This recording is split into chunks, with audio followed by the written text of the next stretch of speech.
ஆனால் மிகப்பெரிய சூழ்ச்சி ஒண்ணு உருவாக்குனாங்க. அதுதான் அதிமுகவுடைய தொண்டர்களுக்கு அவங்களுடைய ஒட்டுமொத்த அரசியல் வாழ்க்கையும் கேள்விக்குறிவாக்கி அவங்க புரட்சி தலைவி அம்மா இல்லையேங்கிற ஒரு வருத்தத்தோட இன்னைக்கு தமிழக வெற்றி கழகத்துக்கு வந்திருக்காங்க. அது என்ன சூழ்ச்சி? அந்த சூழ்ச்சி எல்லாருக்கும் தெரியும். இது தமிழக வெற்றி கழகத்தோட தலைவரோ நானோ சொல்லல. எலெக்ஷன் முடிஞ்ச ரிசல்ட் வந்துகிட்டே இருக்கு, 108ஓட நிக்குது. ஆனா அன்னைக்கு நைட்டு திமுக தலைமையில் இருக்கக்கூடிய திரு உதயநிதி அவர்களும், அந்த பக்கம் அதிமுக கூட இருக்கக்கூடிய திரு இபிஎஸ் ஐயா அவர்களும், அந்த பக்கம் சில தொழிலதிபர்களும் சேர்ந்து ஒரு கூட்டணியை உருவாக்க எல்லா முயற்சிகளும் நடந்துச்சு. இப்ப லேட்டஸ்டா எம்எல்ஏக்கள் வந்து சொன்னாங்க, அந்த 47 பேரு எம்எல்ஏ மீட்டிங்ல பாண்டிச்சேரியில் நடந்துச்சு.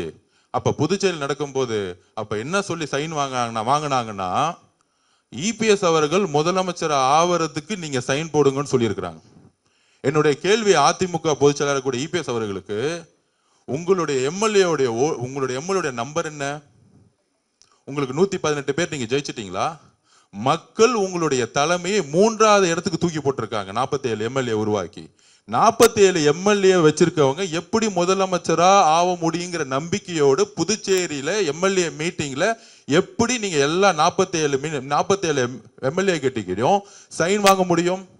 இதுதான் சிவிஎஸ் சண்முகம் கேள்வி எழுப்பினார்.